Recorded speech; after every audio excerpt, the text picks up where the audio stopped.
Chhattisgarh real estate agent Shivshankar Chaudhary ने पूरब time से की एक मुलाकात। उन्होंने अपने कार्यों का अनुभव कुछ इस प्रकार साझा किया। नाम शिवशंकर चौधरी है और मैं रायपुर में ही निवास करता हूँ। पिछले 12 सालों से मैं रायपुर में रोड कंस्ट्रक्शन में था और अभी मेरा जो पूरा फोकस है वो रियल एस्टेट में है, जिसमें कई सेगमेंट है, फ्लैट्स है, प्लॉट्स है, बंगलोज है। उस पर मैं अभी कार्यरत हूँ और मेरे ग्रुप का नाम फॉर्चून इंफ्रा है, जो मैं अष्टविनायक रियलिटी से जुड़े हुए हैं। सर, आपको इस फील्ड में कितने वर्षों का अनुभव है, कुछ बता सकते हैं आप? मुझे इस फील्ड में करीब 14 वर्षों का अनुभव है। इसके पहले मैं बिलासपुर से स्टार्ट किया था, उसके बाद फिर हमने इंदौर में किया, नागपुर में किया। उसके बाद 2011 से मैंने रायपुर में काम चालू किया और चूँकि रायपुर कैपिटल है और चारों तरफ से इसका फुटफॉल बहुत ज़्यादा है, 7 स्टेट से जुड़ा हुआ है, तो और इंफ्रास्ट्रक्चर इसका बहुत अच्छा है हमारे रायपुर का। जिस तरह से प्रगति कर रहा है, जिस तरह से मिनरल्स है यहाँ, और आयरन का है, हॉस्पिटल की बहुत अच्छी सुविधाएं हैं, रेलवे कनेक्टिविटी बहुत अच्छा है, एयर कनेक्टिविटी बहुत अच्छा है। उस हिसाब से रायपुर अभी बहुत ग्रो करेगा और इसमें मैं भी कार्यरत हूँ। तो जैसे कि आप किसी कस्टमर को जमीन या फ्लैट दिखाते हैं या कोई घर दिखाते हैं, तो कस्टमर को तो मतलब क्या सजेशन देना चाहते हैं, आप कुछ बता सकते हैं? देखिए, किसी भी प्रॉपर्टी को बनाने से पहले उसकी एनालिसिस होता है, जिसमें बिल्डर्स टीएनसी के द्वारा जो निर्धारित नियम होते हैं उसके अनुसार हम बनाते हैं या बिल्डर उसको बनाते हैं। उसमें कस्टमर के सारे जो बेसिक नीड्स होते हैं उसके बारे में पहले से ही जानकारी होती है और उस हिसाब से फिर हम उसको आगे इंफ्रास्ट्रक्चर बनाते हैं। जैसे रोड की सुविधा हो गई, कवर्ड कैंपस हो गया, ड्रेनेज की अच्छा होना चाहिए, वाटर कनेक्शन होना चाहिए, इलेक्ट्रिसिटी होना चाहिए। तो बेसिक चीज़ मैं ये बताना चाहूँगा कि कस्टमर का अपनी सुरक्षा का विशेष ध्यान होता है। उसके बाद उसमें आता है उसकी लोकेशन एक महत्वपूर्ण है कि रोड कनेक्टिविटी कैसा है, ट्रांसपोर्ट कैसा है, सामने स्कूल का एक आता है, पार्ट आता है, हॉस्पिटल का आता है, मार्केट का एक आता है, बैंकिंग सेक्टर का आता है, एंटरटेनमेंट का आता है। तो ये सारी चीज़ों को देखते हुए एक जगह पे निश्चित किया जाता है कि इस जगह पे प्रोजेक्ट डालने से या रखने से या आने से फ्यूचर में जो भी एक्सपेंशन होगा, फ्यूचर में जो भी सुविधाएं आएंगे, हमारे कस्टमर उसका लाभ उठा सकते हैं। सर, जैसे आपने हमको बताया कि आप पैसे से पहले इंजीनियर भी रह चुके हैं, अभी भी हूँ मैं। जी। तो कुछ इंजीनियरिंग को कुछ बता सकते हैं सर, कुछ जानकारी हमको? देखिए, इसका तो बहुत बृहद पैमाना है।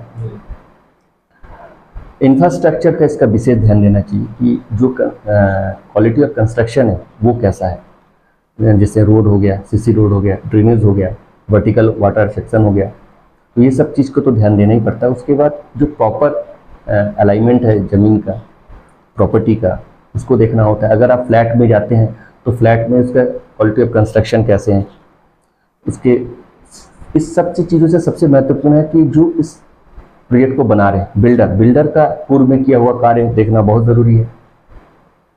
उस हिसाब से इसको हम लोग गाइड करते हैं और कस्टमर को एक सही चीज़ देने की कोशिश करते हैं। सर, आप क्या किस चीज़ में रुचि है, कुछ बता सकते हैं सर? सॉरी, किस चीज़ में ज़्यादा रुचि है, कुछ बता सकते हैं? देखिए, रुचि जो है वो डिपेंड करता है कि आपका प्रेजेंटेशन कैसा है। दूसरी बात है कि अभी प्लॉट का हमारे रायपुर में ज़मीन बहुत है, तो लोगों के पास प्लॉट की जो रिक्वायरमेंट होती है या उसकी ज़रूरत होती है, सबसे ज़्यादा प्लॉट का ही होता है। फिर आता है बंगलोज या कंस्ट्रक्शन किया हुआ प्रॉपर्टी, फिर आता है फ्लैट। तो ये अगर हम कस्टमर की रुचि के अनुसार देखें तो तीनों की बराबर डिमांड है। सर, जैसे अगर कोई प्रॉपर्टी का फाइनल हो जाती है तो कई कस्टमर लोगों को दिक्कत आती है, लोन से कोई दिक्कत आ जाती है, या क्या क्या दस्तावेज उसमें कुछ लगते हैं, कुछ बता सकते हैं सर आप? देखिए, सबसे पहले तो हमारी जो प्रॉपर्टी होती है, जो हम इस पर हम काम करते हैं, वर्किंग करते हैं, वो टाउन एंड कंट्री से अप्रूव्ड होता है, रेरा से रजिस्टर्ड होता है और उसके बाद उसका इंफ्रास्ट्रक्चर जो भी तैयार किया हुआ है, तो कस्टमर पहले ही देख के समझ जाता है कि इसमें 80% है, 50 से 80% वर्किंग हुआ है। दूसरी बात, लीगल की चीज़ है तो हम उनको पहले से ही देते हैं। जैसे हमारा कॉलोनाइजर सर्टिफिकेट होता है, RERA register TNC approved map होता है, आपका जो भी और भी पेपर्स होते हैं और बहुत सारे पेपर हैं, उनको हम उनको पहले दिखाते हैं और हमें उन्हें प्रोजेक्ट का पूर्व में किया हुआ प्रोजेक्ट भी दिखाते हैं, जिससे उन्हें कई बार कस्टमर के साथ हमारा जो रिलेशन वो खराब होता था, बिल्डर अपनी मर्जी से काम करते थे। पर रेरा आने के बाद क्या हुआ कि सारी चीज़ें व्यवस्थित हो गई हैं। अब रेरा आने से सबसे बड़ी चीज़ है कि हमें बहुत प्रॉफिट हुआ और कस्टमर को भी बहुत प्रॉफिट हुआ, और हम दोनों के प्रॉफिट से बिल्डर भी ग्रो कर रहा है। इस हिसाब से रेरा तो हमारे लिए वरदान है।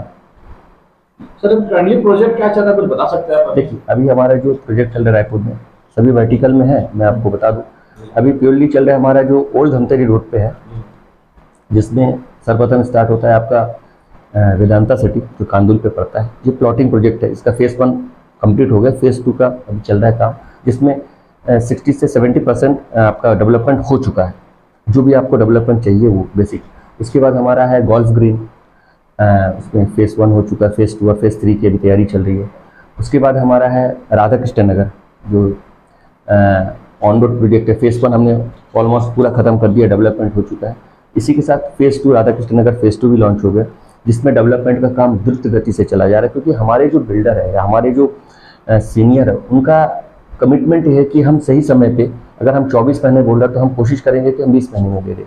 तो उसमें हमारा बहुत सहयोग है बिल्डर का, संजय रहेजा जी का है, हमारे आदरणीय विक्की लोहाना जी का है। इनका जब सहयोग मिलता है तो उस हिसाब से हमें भी बेचने में, हमें भी कस्टमर को सही जगह ले जाने में बहुत सुविधाएं मिलती है और हमें हेल्प होता है। सर जैसे कि ऐसी कोई संस्था है जिससे आप जुड़े हो, बिल्डर से रिलेटेड या रियल एस्टेट से?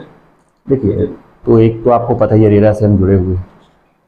उसके बाद देखिए, अभी रायपुर में ग्रो कर रहा है, अगर हम कहें रियल एस्टेट के मामले में, अभी इसको और आगे आना है। तो इस तरह से कई सारे फर्म, कई सारी संस्थाएं आएंगी और आके रेरा रजिस्टर के जो ब्रोकर्स हैं या जो रियल्टर्स हैं, जो भी इसमें कार्यरत है, उनसे वो मिलेंगे, उनसे उनके साथ जुड़ेंगे, तब आगे चल के सब चीज़ें होंगी। इसलिए आपके एजुकेशन तो महत्वपूर्ण है ही है। एजुकेशन को आप कंप्लीट करके आएँ और आके रियल एस्टेट में अगर आप वर्किंग करना चाहते हैं तो रेरा से रजिस्टर्ड टीएनसी प्रोजेक्ट ही करें, क्योंकि इसमें करने से आपकी जो शुरुआती दौर है वो बहुत अच्छे से आपको गाइडेंस मिलेगा, आपके कस्टमर बेस बहुत अच्छे होंगे। इससे आपको आगे आपकी इनकम इम्प्रूव होगा, ताकि आप जीवन को अच्छे से व्यापन कर सकें। सर हमारे क्लाइंट्स को क्या संदेश देना चाहते हैं सर प्रॉपर्टी को लेकर? देखिए, कस्टमर में बहुत अवेयर है, जानते सब है। तो कस्टमर को बेसिक जो चीज़ें मैंने आपको बताया कि एक तो प्रॉपर्टी देख लें, प्रॉपर्टी में जो हम आपको बता रही अम्यूनिटीज़ देंगे वो प्रॉपर तरीके से पूर्व में किए हुए प्रॉपर्टी में है कि नहीं। क्योंकि आप अगर फेज़ 1 में लेने आए हैं, अगर स्टार्ट किया, तो उसके बिल्डर्स के और भी प्रोजेक्ट होंगे जो वो किए हैं, पहले उनको आप देखिए। फिर टेक्निकल में आप जाइए, टेक्निकल में जाने के लिए आपको उसका जो इंफ्रास्ट्रक्चर मैं आपको बता दूँ। फिर उसमें लीगल में जाइए, जब आप लीगल में जाएंगे तो लीगल में पेपर आते हैं, आपको बता चुका हूँ, टीएनसी मैप है और आपका रेरा रजिस्टर्ड है कि नहीं, आपका कॉलोनाइजर सर्टिफिकेट हो गया, डेवलपमेंट। तो ये सब चीज़ें बिल्डर का देखना चाहिए और उसके बाद ही प्लॉट या फ्लैट या मकान परचेस करना चाहिए। सर बहुत बहुत धन्यवाद, वेरी पूरा टाइम डिटेल पेज में, बहुत बहुत धन्यवाद। आपका भी धन्यवाद।